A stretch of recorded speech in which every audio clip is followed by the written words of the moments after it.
All right, it is time for some TV musings. Hey everyone, it is Shannon, and I'm super excited to be here today and to share with you this video. This is going to be me sharing some thoughts on some shows that I watched recently, either wrapped up a season or wrapped up the series or watched part of the series. It all depends on the show.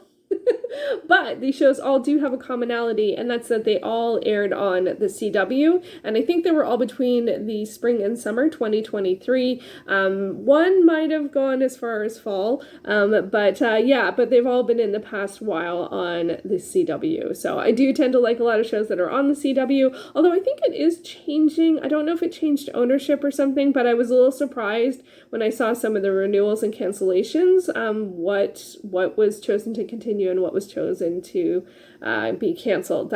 So we'll see where things go in the future. Of course, with the strike, things are very complicated with TV right now, and there's a lot of the new shows on the CW are Canadian shows from CBC. And some I think from CTV too, actually. I'm like, it's flagged as new, and I'm like, but I've seen that before. So you might be accidentally watching some CanCon. Anyway, but this is all shows that aired before then. And we're starting things off with Gotham Knights. So for me, to be honest, it's funny with this one. The initial poll for this is that Misha Collins is in it. He's not on the poster. And Misha Collins was in Supernatural. He played Castiel. And in this, he plays Harvey Dent. Is that the character? This is a Batman world situation. Gotham, of course, Gotham Knights. So the premise of this one is that we're following the adopted son of Bruce Wayne, who is, along with a couple of other people, accused of a crime, and they all have to go live underground. I don't remember, it's not underground per se, but they're all on the run or in hiding, trying to find out what really happened and stay away from, being captured. So they're trying to unravel actual mystery of what's going on, but they're also he's Bruce Wayne's adopted son, and this is a sort of, and then the other people are sort of from the other side of the tracks, shall we say. And so they're not, they're from different social bubbles, and have to work together. I mean, I'm always a fan of that setup. Not the fan of the setup that they're on the run or accused of a crime, but the whole people working together situation. But there's lots of tension in terms of working together, and there's a lot of how far are you going to trust someone or not trust someone, and that kind of thing. Overall, I ended up really enjoying the show. I will say that I did miss some of this, and I think for most of these shows, I ended up not seeing all of them. For me, the CW doesn't always come in clearly, especially if it's a cloudy day, because I watch on an antenna. But also, it was just a bit of a tough time, and so there was a lot of things going on, and a lot of these shows are not available to watch in any other way, so if I miss it live, I miss it live. That being said, I have watched a lot of CW shows over the years. I kind of know how they do stuff, so I was not too worried. This one, I really, really, really do wish I had seen all of it, because I really like the characters, I really like the dynamics, I thought the story was interesting and engaging. I do like Misha Collins, but I wasn't sure how I felt about it being Harvey Dent, I'll say that, because I know enough I'm not much in terms of, I don't know lots about the world of Batman, but I know sort of what that character line could go, where it could be. I don't know if this is based on any particular like line of comics or books or anything like that, or if they just ran with the idea. I don't know. But I do know that I enjoyed it. I did miss, as I said, I did miss a bunch, but I did see the finale. But I am really sad to say that this one was canceled after one season. I am not quite sure why that would be the case. I thought it was a solid show. They have a lot of shows that are superhero type shows, and I don't understand why this one wouldn't get picked to continue. I don't know if it was ratings, I don't know if it was something else, but I really thought that they did a great job, and I would have absolutely watched more. Another show that I watched was, I have two different posters for this one, is Nancy Drew Season 4. This is the original poster, I think, and then this is the sort of like more like in the version of a book cover, I would say, kind of version. This fits better on the screen, so I'll go with this one. So I watched Nancy Drew Season 4 a couple of years ago. I watched the season opener for either Season 2 or Season 3, and I was like, wow, this looks amazing. I totally should watch from the beginning. It was available, I think, on Prime, but then I didn't watch it, and then it was no longer available on Prime. I think it's available on Stacked, which is like, you subscribe, if you have a Prime subscription, you can also, for an additional fee, subscribe to Stacked or something like that. So, but it wasn't included in regular Prime, and it's not even available for purchase on Google Play. So I don't know. Anyway, so when Season 4 started, was coming to air, I was kind of like, should I watch this? Shouldn't I watch this? It's obviously inspired by the book series, but it's like the 4th season, and I knew it was going to be the final season. I'm like, this kind of makes no sense to watch Season 4 because, I mean, it's the final season. But on the other hand, there was no way, like, there wasn't a lot of ways to watch the rest of the seasons, and it kept on, and it shifted. It was available, it was not available, and I'm just like, whatever. So I just decided to watch it. And I will say, it was not the smartest move because there are flashbacks, there are story arcs, there are character, like, stuff that, you know, obviously I find out how other seasons went, but I really enjoyed it. It was a highlight every time that it came on. I looked forward to it. I really liked the characters. I really didn't understand some of the dynamics until I looked it up, and I'm like, no wonder I couldn't figure that out. But again, because of like other stuff from previous seasons. But that's fine. I knew it was a risk, and it was a risk I was willing to take, and I'm glad that I took it. I absolutely really loved watching the show. One of the things that I actually really like about the show, and I don't, and I'll apologize in advance if this is a spoiler for previous seasons, but I don't know because I didn't watch them. But one of the things that I liked about it, in contrast to the book series, I find that the book series, one of the reasons why I don't come back to it, one, a lot of the older titles are very outdated in terms of some of the themes, and some of the language and stuff. But with the original book series, it's so often it is inferred by the title or the cover or reaction that there is a paranormal or supernatural something at work, and then almost always, or maybe always, the explanation is mundane. It is grounded in, I guess, reality. You know, that it wasn't a ghost. It wasn't a spirit. It wasn't a UFO. I haven't read any of the UFO ones, but I imagine it wasn't a UFO. With the TV series, definitely has paranormal and supernatural elements, and I loved that. I will say I didn't always understand them because I came to this in Season 4, but it was without question part of the world that at least the group of her friends know about, and I love that. So it definitely gave me sort of like, you know, it's just so, it's so easy, it feels lazy to say, but like Buffy vibes a little bit. It doesn't have that long arc plot quite as much. Like Buffy had a really strong long arc plot and lore. This one doesn't have it quite so much, but there is, even within the arc of the season, there is an arc of the season story that sounds like it's been going on for a while, but it wasn't the epicness, shall we say, of Buffy. But I enjoyed it, and I did miss, I think, the penultimate episode. My antenna went out like 10 minutes in, and I was like, are you kidding me? So I did miss part of the penultimate episode. I would definitely watch the entire thing start to finish if it ended up being on one of the services that I have access to. So I really hope that is the case someday, because it was a great show. I really enjoyed it. Next up is Season 3 of Kung Fu. So this is a show that I watched the entire first season. I think I saw some of the second season, and I only saw some of the third season.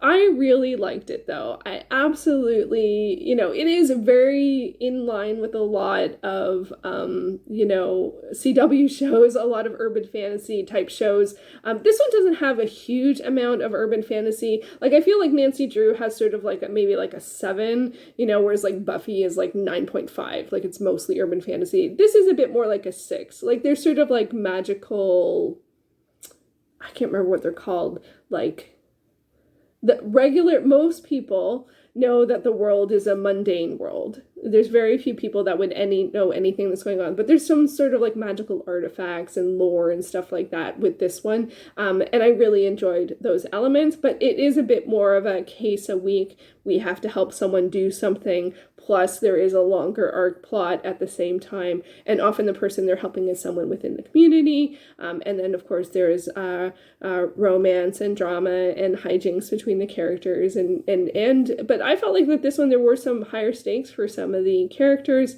in terms of like their like jobs and stuff like that. That made it a bit more tense. Usually I watch this as sort of like a bit more like of a fun show, but I thought it was a bit more tense this time around. And I definitely missed out on not having seen all of the second season. There were some character relationships and dynamics that I wasn't quite certain of. But again, I've watched a lot of CW shows over the years, so I kind of know the rhythm of things.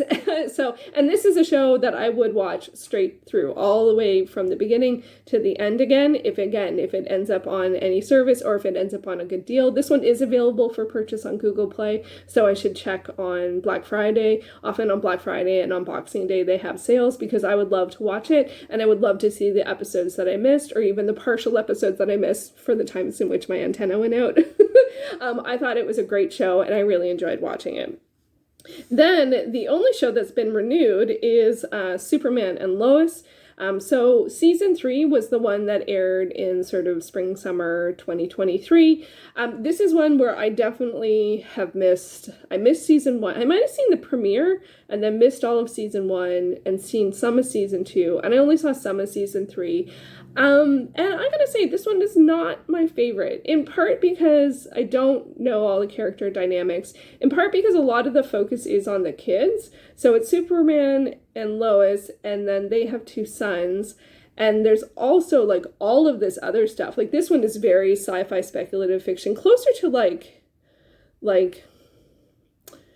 not like the crossover episodes of like Arrow and stuff like that. And what was the one, not the Tomorrow People, Legends of Tomorrow, like where really like some of the things are quite out there, like extreme. I haven't actually watched that show, so I shouldn't use it as an explanation, but like I actually cannot quite figure out the logic of some of the things in the show, because they are so far removed from reality.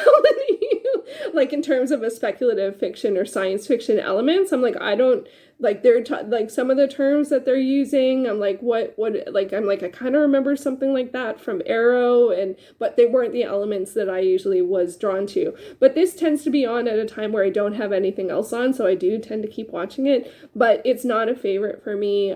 Also, for some reason, this particular show has really the sound of the voices when they're talking is very quiet. Arrow was the same. And then the sound of like the action and the adventure and the explosions and the whooshing of the flying and stuff like that is always really loud. So it's always one where I'm like pushing the volume like twice as high as any other show that I watch, and I still feel like I'm missing. So it's not a favorite. I don't quite know why I keep watching. I guess because it's on at a time where I normally watch it. But for me, I'm not super drawn to it. And it had some themes in the third season that I'm not a huge fan of, in terms of like that they're like, there's nothing wrong with them. It's just like that's way more centered in reality than sort of action adventure. And although there was some really good acting and there was some really good guest actors, but And it is very melodramatic. Like, it is, without question, the most dramatic thing that can happen will happen. It is definitely of that flavor. So if that is your thing, it's a good one for that.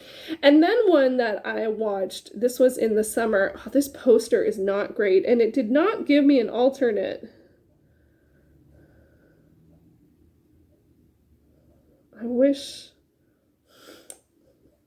I can put it up in a different language and maybe you won't know. There, I'll go like this.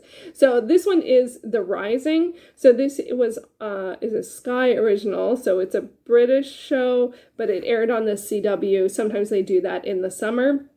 It was a mini series, and I couldn't find any information. I don't think it's been renewed, but it is like one story within one go.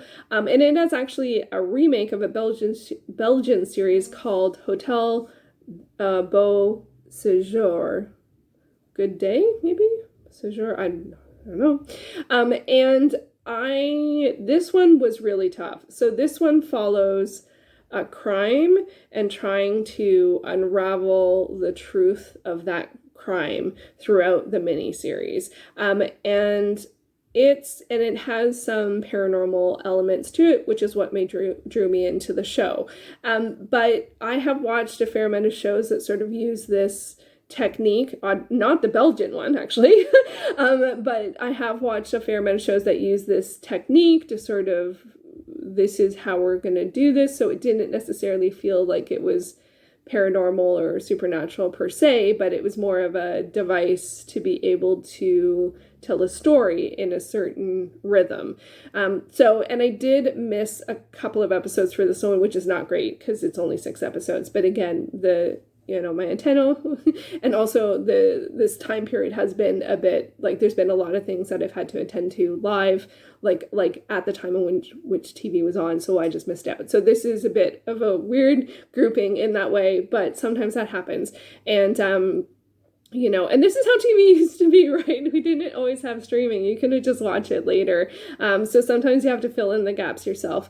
But with this one, I found it was really intense. And I think because it is this sort of crime mystery, you're trying to figure out people's intentions, you're trying to figure out the story, you're trying to work backwards and after the fact and all this kind of thing. I think I was initially drawn because it looked supernatural, and then I was like, oh, this is a mystery thriller. Like that's what this is. So it sort of fell off my interest level a little bit. Not that it wasn't well done, but as I said, I've sort of heard this story told in this way before, even if I haven't heard the specifics. And it's just not the type of thing that I am drawn to. I'm not drawn to watching or reading crime. So, but I thought there was some really good acting. One of the things that I have to say that this is a little strange / embarrassing, and maybe I shouldn't have said anything, but I've already started. I actually did not think that this was a British show. I thought it was an Australian show or a New Zealand show with the accents. When I looked it up and it said it was British, I'm like, really? Like, for me, so that was quite a moment. That was quite a moment, because I really, from the accents, that's what I thought, and I was completely wrong. So no word on that being renewed. It is a bit of a mini series, more of a format, because but I don't know if the Belgian one ended up doing more seasons. I think it's on Netflix, but again, it's not something that I tend to be drawn to. I like paranormal, but I like it more in the realm of urban fantasy with a long arc plot, something big needing to be happening, and then day-to-day life, and some kind of case de week kind of thing, not a case of the season. But I do like long arc stories. I don't like crime stories. So anyway, so that is a bit of a mixed bag, but a whole CW bag. It'll be interesting to see what happens. Where things go. As I mentioned, most of the programming that's on the CW is now Canadian programming, and some reality TV. And I did try some of the reality TV shows, and it was not for me.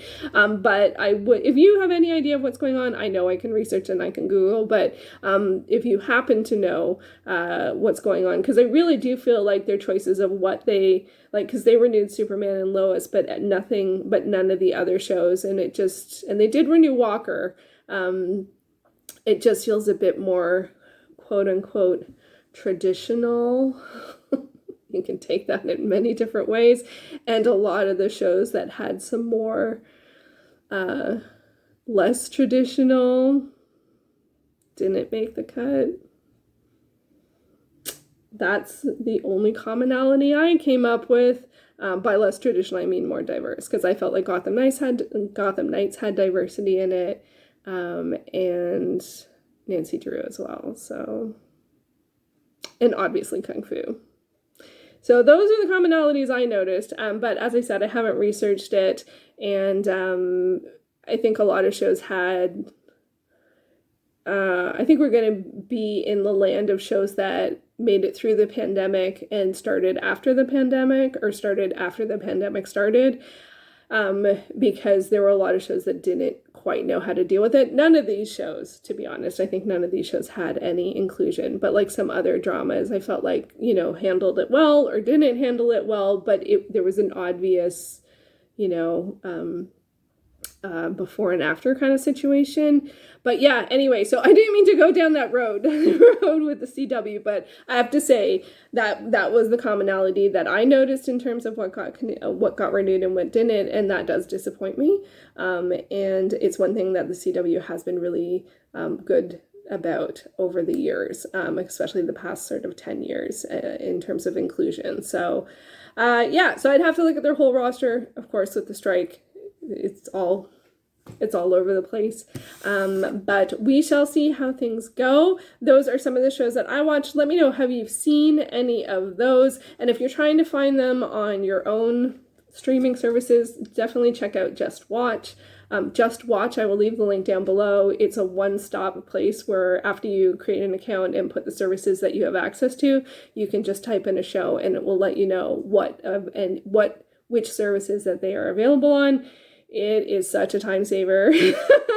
But most of these CW shows don't often end up anywhere else other than Netflix. There were some that ended up on Netflix, but generally speaking, they don't always end up somewhere. So yeah, so I try and see them live to, of course, varying degrees of results. And yeah, so I will be back soon with another video. I hope that you enjoyed that, and let me know. I usually ask a question. I can't think of anything. What's a good question? Uh-oh, now we're just sitting here. Do you like paranormal shows? Because that was a bit of a theme here. The ones that are paranormal, I definitely really like. So yeah, that's always a good one. Do you like paranormal TV, supernatural TV, urban fantasy? I obviously love it. Okay, thank you so much for watching, and we will be back soon. I will be back soon with another video. Take care.